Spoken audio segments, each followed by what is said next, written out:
അവനെ നല്ലോണം തല്ലി കണ്ണടിച്ചു പൊട്ടിച്ചു. ഇനി മേലാൽ ഞങ്ങളുമായി ഒരു പ്രശ്നത്തിനും വരരുത്. വന്നാൽ അവസ്ഥ ഇതിലും ഭീകരമായിരിക്കും. കേരളത്തിലെ ഏതെങ്കിലും ഗുണ്ടാ സംഘത്തിൻ്റെ കൊലവിളിയല്ലിത്. മലപ്പുറം അരീക്കോട്ടെ 10ാം ക്ലാസ്സുകാരായ ഒരുപറ്റം കുട്ടിക്കുറ്റവാളികളുടെ വെല്ലുവിളിയാണ്. 15കാരനെ ക്രൂരമായി തല്ലിച്ചതച്ച ശേഷമാണ് 6 അംഗ സംഘം സമൂഹ മാധ്യമത്തിലൂടെ ഭീഷണി മുഴക്കിയത്. മാസങ്ങൾക്ക് മുൻപുള്ള പ്രശ്നങ്ങളുടെ പക വീട്ടാനായിരുന്നു കായിക താരം കൂടിയായ വിദ്യാർത്ഥിക്ക് നേരെയുള്ള ആക്രമണം. സംഭവത്തിൽ പ്രായപൂർത്തിയാകാത്ത 6 പേർക്കെതിരെ പോലീസ് കേസെടുത്തു. ഗുരുതരമായി പരിക്കേറ്റ വടക്കമുറി സ്വദേശി മുബീൻ മുഹമ്മദ് ആശുപത്രിയിൽ ചികിത്സയിലാണ്.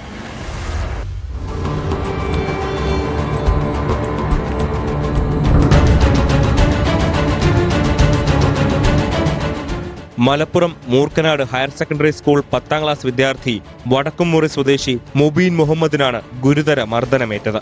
സ്പോർട്സ് ക്യാമ്പ് കഴിഞ്ഞ് മടങ്ങുമ്പോഴാണ് സ്കൂളിന് സമീപത്ത് വെച്ച് 6 അംഗ സംഘം വിദ്യാർത്ഥിയെ ക്രൂരമായി ആക്രമിക്കുകയായിരുന്നു. പിന്നീട് ചോര വന്നത് കാരണം അവർ മടങ്ങിപ്പോയി. മർദ്ദനത്തിന് ശേഷം അക്രമി സംഘം ഭീഷണി മുഴക്കിയതായും മുബീൻ പറഞ്ഞു. ക്രിസ്മസ് പരീക്ഷയ്ക്ക് ഞാനും വേറൊരുത്തനും ഇങ്ങനെ ചെറിയ വാക്തർക്കൊക്കെ ഉണ്ടായിട്ടായിനി. പിന്നെ സ്കൂളുകാരൻ തന്നെ ഇതാക്കി ഇട്ടതാ.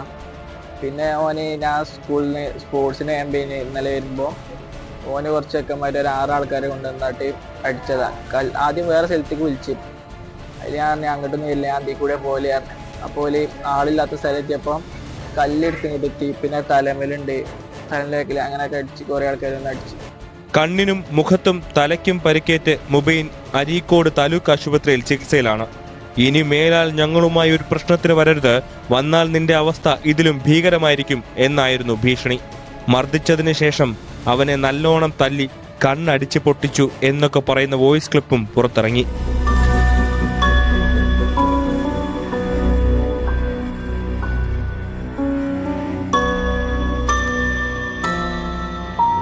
ക്രിസ്മസ് പരീക്ഷാക്കാലത്തുണ്ടായ വാക്കുതർക്കത്തിന്റെ പക വീട്ടാനായിരുന്നു ആക്രമണം. അരീക്കോട് പോലീസിൽ പരാതി നൽകിയിട്ടും മൊഴിയെടുക്കാൻ വരാൻ വൈകിയെന്നും ബന്ധുക്കൾ ആരോപിച്ചു. താമരശ്ശേരി ഷഹബാസ് മരിച്ച പോലെ ഇനി ആർക്കും ഇത്തരത്തിൽ സംഭവിക്കാൻ പാടില്ലെന്നും അക്രമികൾക്ക് തക്കതായ ശിക്ഷ ലഭിക്കുന്നതുവരെ നിയമ പോരാട്ടം നടത്തുമെന്നും ബന്ധുക്കൾ പറഞ്ഞു. ചക്കൻ ക്യാമ്പ് കഴിഞ്ഞ് വരുന്ന വെയ്ക്കുന്ന ഒരു വ്യക്തി കൊണ്ടുപോയി അടിക്കണേ. നമുക്ക് ഇപ്പോൾ അതെന്താ അറിയില്ല. ഇത് താമരശ്ശേരി ഷഹബാസിന്റെ അതേ ആവർത്തനമാണ് ഇത് സംഭവിച്ചത്. അവര് കൊല്ലാനുള്ള ഇതിലെന്നേനി, ഒരു ശ്രമത്തിലെന്നേനി. എന്തോ ഒരു ഭാഗ്യത്തിന് അവൻ കഴിച്ചിലായി. ചെറിയ പരിക്കോടൊക്കെ ഇപ്പം കഴിച്ചിലായി. സ്ഥിതി നമ്മൾ ഇനി ഫുള്ള് അതിൻ്റെ കേസായിട്ട് നിയമ നടപടികൾക്ക് ഇനി എന്ത് ഇത് വന്നാലും അതിൻ്റെ നിയമ നടപടിയായിട്ട് മുന്നോട്ട് പോകാനാണ് നമ്മൾ തീരുമാനിച്ചത്. ഇനി അങ്ങനത്തെ ഒരു ആവർത്തിക്കരുതെന്നില്ല ഒരിതാണ് നമുക്കുള്ളത്.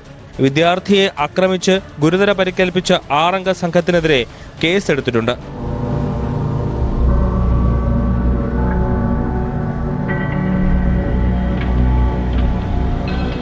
ന്യൂസ് 18 തിരൂർ.